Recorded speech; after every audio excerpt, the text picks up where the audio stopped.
रणविजय मेघा को रूम में लॉक करके अपने माता पिता के पास हॉस्पिटल चला गया, जहां पर डॉक्टर स्नेहा का इलाज कर रहे थे।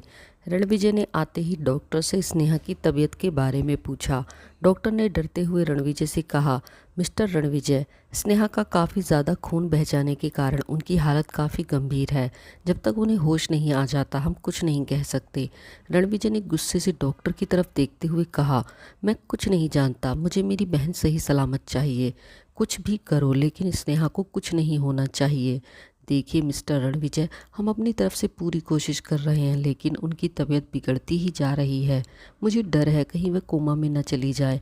यह सुनते ही रणविजय का दिमाग खराब हो गया और उसने डॉक्टर का गिरेबान पकड़ लिया। रणविजय ने अपनी गहरी और ठंडी आवाज़ में कहा, अगर मेरी बहन को कुछ भी हुआ तो तुम भी जिंदा नहीं बचोगे। यह सुनकर डॉक्टर के हाथ पैर कांपने लगे। तभी रणविजय के पिता वहां आए और उन्होंने रणविजय से डॉक्टर को छोड़ देने के लिए कहा। रणविजय ने गुस्से से डॉक्टर को छोड़ दिया। डॉक्टर तुरंत वहां से अपनी जान बचाकर निकल गया। तभी रणविजय की माँ भी वहां आ गई और उन्होंने उनसे कहा, देखो बेटा, मैं जानती हूँ तुम इस वक्त बहुत ज़्यादा परेशान हो, लेकिन अगर तुम इस तरह से डॉक्टर के साथ बर्ताव करोगे तो वो स्नेहा का इलाज कैसे करेंगे। उन्हें उनका काम करने दो। पता नहीं मेरी बच्ची को किसकी नज़र लग गई जो मेरी बेटी ने इतना बड़ा कदम उठा लिया। मुझे तो समझ में नहीं आ रहा आखिर स्नेहा ने ऐसा क्यों किया। हमारे लाड़ प्यार में शायद कोई कमी थी। यह कहकर वह फूट फूट कर रोने लगी। सब कुछ जानते हुए भी रणविजय ने किसी को कुछ भी नहीं बताया और राहुल से भी मना कर दिया कि वह इस बारे में माँ और पापा को कुछ भी ना बताए। अगर उन्हें यह बात पता चल गई तो पता नहीं वह यह सदमा बर्दाश्त भी कर पाएंगे या नहीं। लेकिन अपने माता पिता को इस तरह से रोते हुए देखकर रणविजय को बहुत ज़्यादा बुरा लग रहा था और उसे गुस्सा भी आ रहा था। उसने खुद से ही कहा, तुम्हारी वजह से मेरे माता पिता की आंखों में आंसू हैं और मेरी बहन मौत से लड़ रही है। मैं तुम्हारी ज़िंदगी को बर्बाद कर दूंगा। ये कहते हुए रणविजय बेहद खतरनाक लग रहा था। वहीं दूसरी तरफ बंद कमरे में मेघा को होश आ चुका था। उसने अपनी चारों तरफ नजरें घुमाकर देखा, उसे कुछ भी दिखाई नहीं दिया। कमरे में कोई रोशनी नहीं थी। खिड़कियों से आती हुई चांद की रोशनी में मेघा एक तरफ सिमट कर बैठ गई। उसे तो अभी तक समझ में ही नहीं आ रहा था कि उसे यहाँ क्यों लाया गया है। मेघा को अंधेरे से बहुत डर लगता था। तभी मेघा को दरवाजे के बाहर हलचल महसूस हुई। मेघा भी दरवाजे की तरफ देख ही रही थी कि तभी दरवाज़ा खुला और एक परछाई अंदर की तरफ आने लगी। डर के मारे मेघा कांपने लगी। जैसे जैसे वह परछाई कमरे में अंदर की तरफ आ रही थी, मेघा उतनी ही ज़्यादा बेचैन हो रही थी। यह वही पल था जो कहानी की शुरुआत में आपने देखा था। मेघा जानती थी यह शख्स कौन है, शायद इसलिए मेघा को और भी ज़्यादा डर लग रहा था। धीरे धीरे मेघा ने अपनी जगह से खड़े होने की कोशिश की। वह शख्स मेघा के सामने आकर रुक गया। अपने सामने उस शख्स को देखकर मेघा की रूह तक कांप गई। मेघा जानती थी जिसके सामने वह खड़ी है वो इंसान के भेष में एक राक्षस है। यह कोई और नहीं रणविजय था। रणविजय मेघा की तरफ बढ़ रहा था और उसी तरह मेघा पीछे हट रही थी। रणविजय की जलती हुई निगाहें मेघा को देख रही थी। मेघा भी महसूस कर रही थी कि उसके दिल में मेघा के लिए कितनी ज़्यादा नफरत है। रणविजय के लगातार बढ़ते हुए कदम मेघा को पीछे हटने पर मजबूर कर रहे थे। उसकी आंखों में आंसू थे। मेघा जितना पीछे हट सकती थी उसने उतनी कोशिश की, लेकिन अब वह दीवार से जा लगी और रणविजय अपनी आंखों में जलते हुए अंगारे लिए मेघा की तरफ ही बढ़ रहा था। मेघा ने चारों तरफ अपनी नज़रें दौड़ाई। रणविजय से बचने के लिए उसने जैसे वहां से भागने की कोशिश की। रणविजय ने तुरंत उसकी कलाई को पकड़ लिया। रणविजय की पकड़ इतनी मजबूत थी कि मेघा की चीख निकल गई। मेघा ने दर्द से बिलखते हुए रणविजय से उसे छोड़ देने के लिए कहा, लेकिन रणविजय ने उसकी कलाई को और भी ज़्यादा कसकर दबा दिया। मेघा की तो जैसी जान ही निकल गई थी।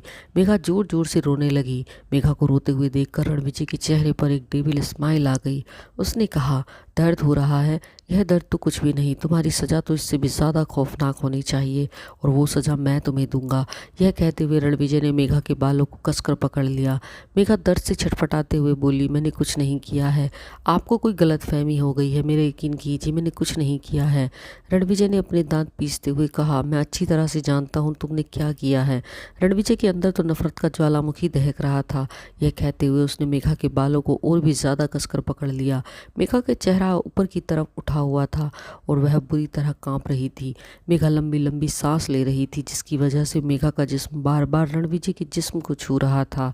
मेघा इस वक्त सबसे अनजान थी, लेकिन रणविजय मेघा के जिस्म को अच्छी तरह से महसूस कर सकता था।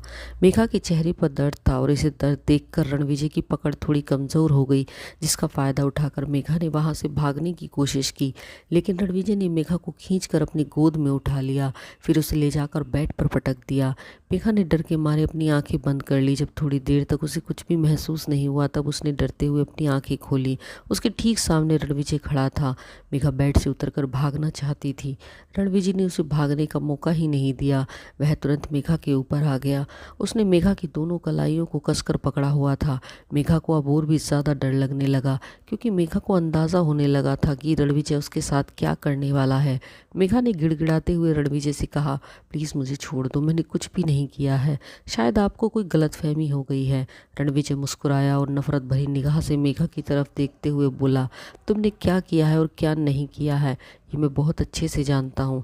अब तुम देखोगी कि रणविजय से दुश्मनी मोल लेने का क्या अंजाम होता है। मैं तुम्हारी ज़िंदगी को नर्क से भी बदतर बना दूंगा। सारी ज़िंदगी तुम्हें मेरी रखैल बनकर रहना होगा। यह सुनकर तो मेघा का दिमाग सुन पड़ गया। उसका चेहरा आंसुओं से भीगा था। वैसे तो उसे रणविजय से कोई हमदर्दी की उम्मीद नहीं थी, फिर भी उसने रणविजय की तरफ उम्मीद भरी नज़रों से देखा।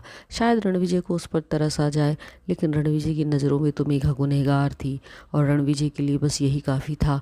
उसके सर पर तो जैसे खून सवार था। उसने मेघा के दोनों हाथों को उसके सर के ऊपर ले जाकर अपने एक हाथ से कसकर पकड़ लिया और फिर दूसरे हाथ से उसने मेघा के बदन से कपड़े फाड़ना शुरू कर दिया। मेघा लगातार रोए जा रही थी और चीख चीख कर उसे छोड़ देने के लिए कह रही थी। मेघा को जितनी तकलीफ हो रही थी, रणविजय के दिल को उतना ही सुकून मिल रहा था। रणविजय एक पल के लिए रुका और उसने मेघा के चेहरे की तरफ देखा। उसके चेहरे पर एक डेविल स्माइल आ गई। उसने मेघा से कहा, क्यों डर लग रहा है? जब तुम दूसरों के साथ ये सब करती हो तब तुम्हें बिल्कुल भी डर नहीं लगता कि इसका अंजाम क्या होगा? इतना कहकर उसने मेघा के होठों को अपने मुंह में भर लिया। मेघा ने कसकर अपनी आंखें बंद कर ली। रणविजय मेघा को किस नहीं कर रहा था, बल्कि उसके होठों को अपने दांतों से काट रहा था। वह अपना पूरा गुस्सा मेघा के होठों पर निकाल रहा था। मेघा खुद को छुड़ाने की कोशिश कर रही थी, लेकिन मेघा के लिए तो रणविजय को हटाना तो दूर की बात थी, वो तो उसे हिला भी नहीं पा रही थी। रणविजय ने अपना पूरा भार मेघा के ऊपर छोड़ दिया। बेचारी मेघा रणविजय के नीचे थी। वह ठीक से सांस भी नहीं ले पा रही थी। मेघा के होठों से खून निकलने लगा। रणविजय को जैसे ही ये महसूस हुआ, उसने तुरंत मेघा के होठों को छोड़ दिया। मेघा ने एक पल के लिए चैन की सांस ली। रणविजय मेघा के होठों को छोड़कर उसकी कॉलर बोन को चूमने लगा। मेघा डर से कांप रही थी, क्योंकि हर गुजरते वक्त के साथ रणविजय और भी ज़्यादा वाइल्ड होता जा रहा था। मेघा ने उसे रुकने के लिए कहा, लेकिन रणविजय ने उसकी कोई बात नहीं सुनी। रणविजय ने मेघा की गर्दन पर जोर से अपने दांत गड़ा दिए। मेघा की चीख निकल गई।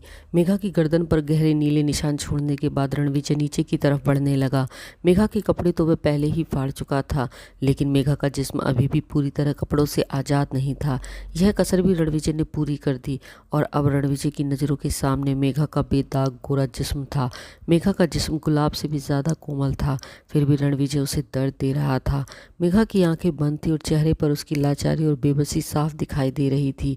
रणविजय ने अपने मजबूत हाथों से मेघा की ब्रेस्ट को इतनी जोर से दबाया कि वह दर्द के मारे चीख पड़ी। उसने फिर से मेघा के होठों पर अपने होठ रख दिए ताकि वह चीख न सके और अपने हाथों से बुरी तरह मेघा की ब्रेस्ट को मसलने लगा। मेघा दर्द से तड़प रही थी। रणविजय के हाथ अब मेघा के पूरे जिस्म पर चल रहे थे। उसने एक ही झटके में मेघा के बाकी बचे कपड़े भी फाड़ कर अलग कर दिए।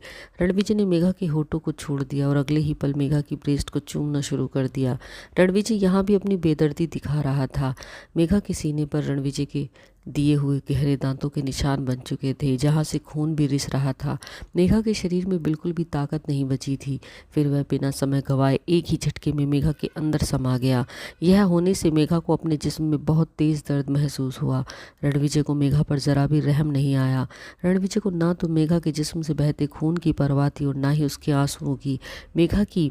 मेघा की सिसकियाँ उसके गले में ही दम तोड़ रही थी। फूलों की तरह नाजुक सी मेघा के लिए फौलाद जैसे सख्त इंसान को झेलना बहुत ही मुश्किल था।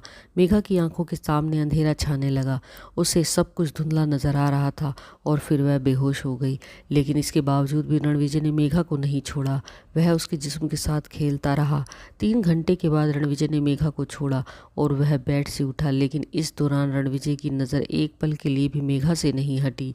मेघा रणविजय के आलीशान बेड पर बेहोश पड़ी थी। बेहोशी में भी उसके चेहरे पर दर्द साफ नजर आ रहा था।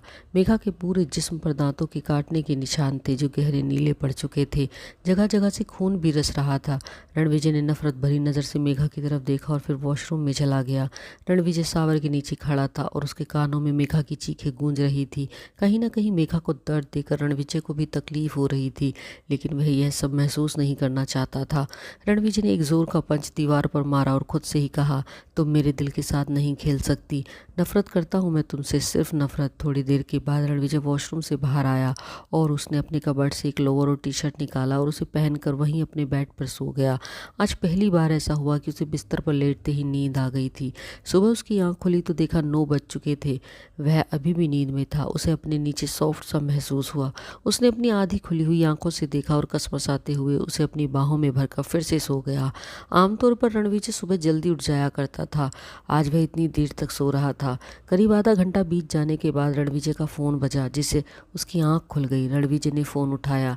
यह निखिल का कॉल था। निखिल ने रणविजय से पूछा, बॉस आप ऑफिस कब तक पहुंचेंगे? आज हमारी इंपॉर्टेंट मीटिंग है। रणविजय ने कहा, मीटिंग कैंसिल कर दो, मुझे भी हॉस्पिटल जाना है। और उधर से निखिल ने कहा, ठीक है बॉस, मैं उन्हें 15 दिन के बाद का समय दे देता हूँ। निखिल की बात सुनकर रणविजय ने फ़ोन काट दिया और फिर एक नज़र उसने बेड पर सोई हुई मेघा पर डाली। उसे अनदेखा करते हुए वह वॉशरूम में चला गया। जब रणविजय वॉशरूम से बाहर आया तो उसने देखा मेघा को धीरे धीरे आंखें खुलने लगी थी। रणविजय अपने कबर्ड की तरफ बढ़ गया। जब वह रेडी होकर जाने लगा तो उसे मेघा के रोने की आवाज़ सुनाई दी। रणविजय ने पलटकर देखा, मेघा बिस्तर पर नहीं थी। खाली बिस्तर को देखकर रणविजय की आंखें हैरानी से बड़ी हो गई।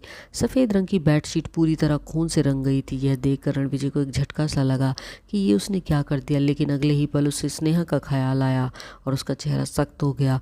रणविजय ने देखा कि मेघा बेड की दूसरी तरफ बैठी हुई थी और उसने खुद को ब्लैंकेट से कवर किया हुआ था। मेघा के लोअर पार्ट में काफ़ी दर्द हो रहा था, जिसकी वजह से वह चल नहीं पा रही थी। उसने खुद को संभालते हुए खड़े होने की कोशिश की और जैसे ही कदम बढ़ाया वह नीचे गिर गई। ऐसा लग रहा था मानो उसके पैरों में जान ही ना हो। रणविजय यह सब देख रहा था। वह मेघा के करीब आया और अपने पैरों के बल नीचे बैठते हुए बोला, एक ही रात में तुम्हारा ये हाल है, सारी जिंदगी मुझे कैसे झेलोगी? मेघा ने अपनी नज़रें फेर ली, जैसे वह रणविजय का चेहरा देखना ही नहीं चाहती हो। रणविजय ने गुस्से से एक हाथ से मेघा का चेहरा जोर से पकड़ते हुए बोला, कोई मुझे इग्नोर करे ये मुझे बिल्कुल पसंद नहीं। मेघा के पूरे जिस्म में दर्द की तेज लहर दौड़ गई। उसने रणविजय से कहा, छोड़ो, मुझे नफरत है मुझे तुम जैसे लोगों से। तुम्हें जो चाहिए था वह तुम्हें मिल गया। अब मुझे यहाँ से जाने दो, मुझे यहाँ नहीं रहना। मुझे माँ और बाबा के पास जाना है। मेघा की बात सुनकर रणविजय को गुस्सा आने लगा। क्या कहा तुमने?